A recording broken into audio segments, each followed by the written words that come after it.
सहवाग विनोद में मैं ऐसे लोग आज फिर आपके सामने आ जाऊँ। चलिए आज सीधे चर्चा करते हैं भारतीय जनता पार्टी और प्रधानमंत्री नरेंद्र मोदी।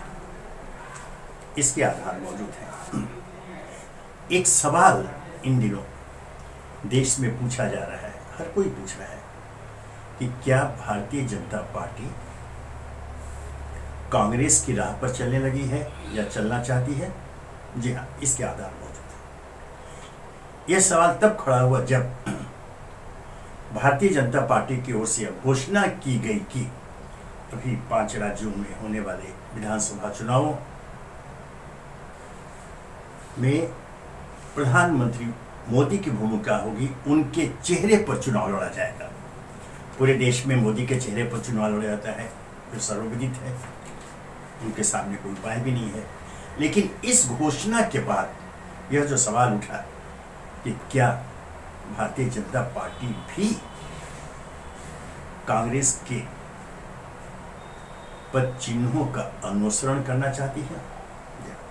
ध्यान रहे, आजादी के बाद का आरंभिक काल देखिए, जब कांग्रेस की सरकार बनी थी तब पंडित जवाहरलाल नेहरू देश के प्रधानमंत्री थे और लगभग पूरे देश पर कांग्रेस का शासन था। तब हर प्रदेश में क्षेत्रीय छत्र हुआ करते थे। ध्यान रखिए, जो अपने अपने राज्यों का ख्याल रखते थे, सत्ता का भी, संगठन का भी। उसके बाद उस समय अगर ध्यान रखिए, बंगाल में डॉक्टर विधान चंद्र राय को याद कीजिए, बिहार में डॉक्टर श्री कृष्ण सिन्हा को याद कीजिए, उत्तर प्रदेश में नारायण दत्त तिवारी, मध्य प्रदेश में डीपी मिश्रा, द्वारका प्रसाद मिश्रा, दक्षिण में के कामराज, निजलिंगप्पा आदि अनेक नाम ऐसे हैं जो अपने अपने प्रदेश में अपनी छवि, अपनी ताकत, अपनी सांगठनिक क्षमता के कारण उन्होंने कांग्रेस को जीवित रखा था और कांग्रेस का जो विस्तार हुआ था उनमें इन लोगों का बहुत बड़ा हाथ था। उसके बाद जब इंदिरा गांधी आई, इंदिरा गांधी का ध्यान किया, जो प्रथम कार्यकाल था उसमें तो उन्होंने उस परंपरा को कायम रखा, लेकिन द्वितीय कार्यकाल में आते आते उन्होंने सत्ता के साथ साथ संगठन का भी केंद्रीकरण करना शुरू कर दिया था। हर राज्यों में जो क्षेत्रीय छत्र थे उनकी नकेल इंदिरा गांधी ने अपने हाथों में रखी और उनकी इच्छा के अनुसार ही वहां का नेतृत्व, राज्यों का नेतृत्व प्रदान किया जाता था। हस्र क्या हुआ बताने की आवश्यकता नहीं, आज कांग्रेस कहां है। इस आलोक में, इस पार्श्व में जब भारतीय जनता पार्टी की ओर से घोषणा हुई कि मोदी, नरेंद्र मोदी और सिर्फ मोदी के नाम पर ही चुनाव लड़े जाएंगे, तब ये सवाल खड़े हुए राजनीतिक प्रेक्षकों, राजनीतिक समीक्षकों के द्वारा खड़े किए जा रहे हैं कि क्या आज भारतीय जनता पार्टी में नेतृत्व का अभाव आ गया। ध्यान रखिए, आरंभिक काल में यो जब लाल कृष्ण आडवाणी, अटल बिहारी वाजपेयी का काल, उनके भी अनेक राज्यों में जो वो क्षेत्रीय छत्र हुआ करते थे, जो पार्टी का विस्तार करते, जब जनसंघ का गठन हुआ, राष्ट्रीय स्वयंसेवक संघ के कार्यकर्ता, स्वयंसेवक उनके आधार बने थे, यह सही है। लेकिन उस कार्यकाल में पूरे राज्यों में स्थानीय नेतृत्व का महत्व दिया जाता था, उन्हें शक्ति प्रदान किया जाता था, उन्हें सम्मान दिया जाता था। आज जब सिर्फ एक नाम, मोदी नाम, केवल मोदी के नाम पर चुनाव लड़ने की बात होती है, तब फिर यह सवाल तो पूछे जाएंगे कि क्या कांग्रेस की तरह भारतीय जनता पार्टी में भी सत्ता के साथ साथ संगठन का केंद्रीकरण कर दिया जा रहा है। अगर ऐसा है तो फिर जिस लोकतंत्र की दुहाई हम देते हैं, राजदलों में जिस लोकतंत्र की मौजूदगी की इच्छा, आकांक्षा जनता रखती है, उसके समर्थक रखते हैं, मतदाता रखते हैं, उसका क्या होगा। इसे ही कहते हैं तानाशाही की ओर बढ़ते कदम। यह आरोप इंदिरा गांधी के समय में लगा था और बिल्कुल सही लगा था। द्वितीय कार्यकाल के, मैं आपको पूरा चिन्हित कर दूं, प्रथम कार्यकाल नहीं, द्वितीय कार्यकाल में उनके जो सलाहकार थे उन्होंने स्पष्ट कारणों से, किन्हीं कारणों से नहीं कहा, स्पष्ट कारणों से जब देखा गया था कि कांग्रेस का प्रभाव घट रहा है, इंदिरा गांधी का प्रभाव घट रहा है, क्षेत्रीय छत्र संगठन है, तो उन्होंने सत्ता का साथ साथ संगठन का भी केंद्रीकरण किया, पूरी कमान अपने हाथों में रखी थी। आज ये पूछा जा रहा है कि आखिर भारतीय जनता पार्टी की ऐसी कौन सी मजबूरी है कि वो कांग्रेस के पद चिन्हों पर चलने को मजबूर हो रहे हैं। क्या भारतीय जनता पार्टी में क्षेत्रीय छत्रपों का अभाव है? क्या क्षेत्रीय नेताओं जो विभिन्न राज्यों में है, विभिन्न राज्यों में उन नेतृत्व का अभाव है? मैं नहीं मानता, आप भी नहीं मानेंगे। भारतीय जनता पार्टी के विभिन्न राज्यों में मजबूत नेतृत्व मौजूद है जो सफलतापूर्वक अपना शासन, जहां जहां उनकी सरकार है चल भी रही है, जहां सरकार नहीं भी है उन्होंने संगठन को मजबूत किया, इसमें कोई शक नहीं है। आज अगर भारतीय जनता पार्टी विश्व की सबसे बड़ी पार्टी बनी है, यूं ही बनी है, आज जो जिस प्रकार से उन्होंने अपने संगठन को बनाया है, आज भारत के बाद के तालुका स्तर पर भारतीय जनता पार्टी के कर्मठ समर्पित कार्यकर्ता मौजूद हैं, वे बल प्रदान कर रहे हैं सत्ता को और संगठन को। तो इस पार्श्व में फिर एक नाम क्यों, सिर्फ मोदी नाम केवलम क्यों? मैं इसलिए नहीं, यहां मैं मोदी की क्षमता, उनकी छवि की चर्चा नहीं कर रहा हूं, मैं पूरी पार्टी की चर्चा कर रहा हूं कि आखिर पार्टी को ऐसी कौन सी मजबूरी सता रही है। संदेश तो ही जाएगा कि या तो क्षेत्रीय नेतृत्व का अभाव है या फिर उन पर केंद्रीय नेतृत्व को विश्वास नहीं है। दो ही बातें हो सकती हैं और ये दोनों बातें संगठन के लिए कोई अच्छे संकेत नहीं है। यह तो आज अगर देखें हम भारतीय जनता पार्टी को विभिन्न राज्यों में देखें, शक्तिशाली नेतृत्व, क्षेत्रीय नेतृत्व में प्राप्त है, जिनमें अगर क्षमता की बात की जाए, अगर तुलनात्मक दृष्टि से देखी जाए, अगर उनका विश्लेषण किया जाए ईमानदार, तो आप देखेंगे कि वो जो क्षेत्रीय छत्र अनेक ऐसे हैं राज्यों में जिनमें राष्ट्रीय नेतृत्व का गुण मौजूद है, क्षमता मौजूद है। बावजूद इसके आप उनको हाशिए पर रखकर एक प्रधानमंत्री नरेंद्र मोदी पर निर्भर क्यों है चुनाव जीत के लिए? अगर ध्यान, मैं सिर्फ एक काल्पनिक सवाल खड़ा करूंगा, हाइपोथेटिकल क्वेश्चन है लेकिन इसका महत्व है। अगर मोदी के प्रचार के बावजूद किसी राज्य में भारतीय जनता पार्टी की हार होती है, वो पराजित होती है, विजय नहीं मिलता है, तो क्या इसका दोषारोपण प्रधानमंत्री नरेंद्र मोदी के सिर पर आप थोपेंगे, संगठन थोपेगा? हिम्मत ही नहीं है।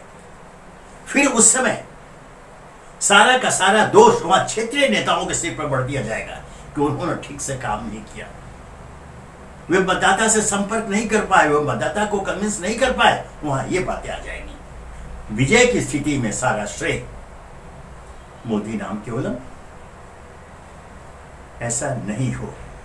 यह लोकतांत्रिक देश है और भारतीय जनता पार्टी ने पिछले लगभग 10 वर्षों से जिस प्रकार पूरे देश में शासन चलाया है, सत्ता का संचालन किया है, वो उल्लेखनीय है।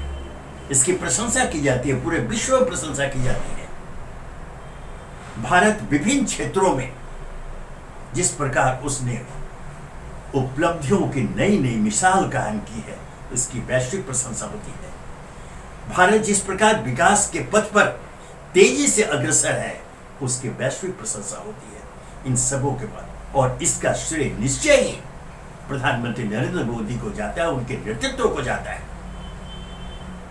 लेकिन जब ये बातें आती है राज्यों के क्षेत्रीय छत्रपों की, तब उनके अधिकारों को सीमित कर या उन्हें हाशिए पर रखकर अगर एक नाम के सहारे चुनाव में जाने की कोशिश होती है, जा रहे हैं, तो यह आने वाले दिनों में भारतीय जनता पार्टी के संगठन के लिए आत्मघाती सिद्ध होगा। फिर दोहरा दूं कि इस राह पर चलकर कांग्रेस कहां पहुंची है, कई दशक शासन करने के बाद भी ये सामने है, ये प्रमाण सामने है, ये उदाहरण सामने है। दुख, पीड़ा, आश्चर्य इस बात की कि बावजूद इसके भारतीय जनता पार्टी का नेतृत्व इस तथ्य को समझ क्यों नहीं पा रहा है। क्या उनके सामने सिर्फ वर्तमान है, पार्टी के भविष्य की चिंता उन्हें नहीं है? आप आशा तो यह प्रकट करते हैं, आप घोषणा करते हैं सार्वजनिक रूप से कि हम अगले 50 वर्षों तक शासन करेंगे। कर सकते हैं, जो आपकी उपलब्धियां, जिस प्रकार ये सरकार चल रही है, आप 50 वर्षों तक कर सकते हैं, उससे भी ज्यादा कर सकते हैं। लेकिन यह तभी संभव है जब आप विभिन्न राज्यों में, विभिन्न क्षेत्रों में अपनी ताकत को, अपने क्षेत्रीय नेतृत्व को मजबूती प्रदान करें, उन्हें शक्ति प्रदान करें। वे आपके आधार स्तंभ हैं। हाँ, चुनाव प्रचार के लिए अगर एक चेहरे की जरूरत है, और नरेंद्र मोदी है, ठीक है, लेकिन स्थानीय स्तर पर, क्षेत्रीय स्तर पर क्षेत्रीय नेताओं की उपेक्षा का परिणाम संगठन के लिए सुखद कदापि नहीं होगा। इस बात को हमेशा ध्यान में रखें। पुनः एक बार अगर पीछे चलें, जब इंदिरा गांधी के दूसरे कार्यकाल में जब उन्होंने क्षेत्रीय नेताओं को हाशिए पर रखा और पूरी कमान अपने हाथ में रखी थी, तब पार्टी बिखरती गई, सत्ता से बाहर होती चली गई राज्यों में, और बाद में तो केंद्र की सत्ता से भी उन्हें बाहर होना पड़ा। इस तथ्य की मौजूदगी के बावजूद अगर भारतीय जनता पार्टी नेतृत्व उसी राह पर चलते हुए सत्ता के साथ साथ संगठन का भी केंद्रीकरण करता है, तो कोई आश्चर्य नहीं हुआ, किसी को आश्चर्य नहीं होगा अगर आने वाले दिनों में भारतीय जनता पार्टी को भी भारतीय राष्ट्रीय कांग्रेस के वर्तमान हश्र का सामना करना पड़े। क्या भारतीय जनता पार्टी नेतृत्व, और विशेषकर इस प्रसंग में मैं उल्लेख करना चाहूंगा राष्ट्रीय स्वयंसेवक संघ का, क्या राष्ट्रीय स्वयंसेवक संघ ऐसा चाहेगा? हरगिज नहीं। इसलिए समय रहते इस पर पुनर्विचार करें। प्रधानमंत्री नरेंद्र मोदी की अच्छी, चमकदार, उज्जवल छवि का उपयोग आप चुनाव में अवश्य करें, करना भी चाहिए, लेकिन किसी भी हालत में स्थानीय अर्थात क्षेत्रीय नेताओं को उपेक्षा न करें। मैं फिर दोहरा दूं, भारतीय जनता पार्टी में अनेक राज्यों में ऐसे नेता मौजूद हैं, ऐसा नेतृत्व मौजूद है जिनमें राष्ट्रीय स्तर पर नेतृत्व प्रदान करने की क्षमता, समझबूझ है। उनकी उपेक्षा किसी भी दृष्टि से उचित नहीं होगी। पार्टी संगठन के लिए तो, जैसा मैंने कहा, दोहरा दो, आत्मघाती सिद्ध होगी। इसलिए यह आवश्यक है कि भारतीय जनता पार्टी अपने निर्णय पर पुनर्विचार करे, प्रधानमंत्री मोदी को अवश्य प्रमुखता दे, लेकिन साथ साथ किसी भी कीमत पर क्षेत्रीय नेतृत्व को उपेक्षा न करे, उन्हें हाशिए पर भेजने की कोशिश न करे। यह न केवल भारतीय जनता पार्टी के हित में होगा, बल्कि इस लोकतांत्रिक भारत में भारतीय जनता पार्टी को जो एक मजबूत स्थान प्राप्त हुआ है, उसके अस्थायित्व के लिए भी आवश्यक है कि क्षेत्रीय नेतृत्व की अवहेलना न कर उन्हें सम्मान दिया जाए, और तभी जाकर हमारा लोकतंत्र सुरक्षित रह पाएगा। और जो लोकतांत्रिक प्रणाली जिस पर चलते हुए आज भारत गर्व महसूस करता है, आज मतदाता अपनी इच्छानुसार अपनी सरकार का वर्ण करता है, आज मतदाता अपनी इच्छानुसार अपने अपने क्षेत्रों में नेतृत्व का चुनाव करता है, उन सबों को जीवित रखने के लिए, उनको शक्ति प्रदान करने के लिए, उनका स्पंदन कायम रहने के लिए आवश्यक है कि सामूहिक नेतृत्व को प्राथमिकता दी जाए। एक व्यक्ति की नेतृत्व को नहीं, ध्यान रखें। यह वही व्यक्तिवाद है, वही परिवारवाद है जिसकी आलोचना कर, उस पर प्रहार कर आज भारतीय जनता पार्टी सत्ता में पहुंची है। पुनः कांग्रेस की चर्चा होगी, कांग्रेस में परिवारवाद की चर्चा हुई, एक व्यक्ति के परिवार को नेतृत्व मिलता रहा, उसकी आलोचना हुई। आज वो सत्ता के बाहर है, बल्कि अपने अस्तित्व के लिए लड़ाई लड़ रहे हैं। क्या भारतीय जनता पार्टी इसे चाहेगा? आज भारतीय जनता पार्टी के मजबूती के कारण, उसके संगठन है उसके, आज भारतीय जनता पार्टी के मजबूती के कारण राष्ट्रीय स्वयंसेवक संघ के स्वयंसेवक हैं। आज भारतीय जनता पार्टी के मजबूती के कारण भारतीय जनता पार्टी के नेतृत्व के प्रति आम जनता का विश्वास है, आकांक्षा है, आशा है। इन सबों की उपेक्षा करना मतलब वो जो पुरानी कहावत है, आ बैल मुझे बार, उस कहावत को ही सिद्ध करना हो जाएगा। इस बात को नेतृत्व ध्यान में रखें।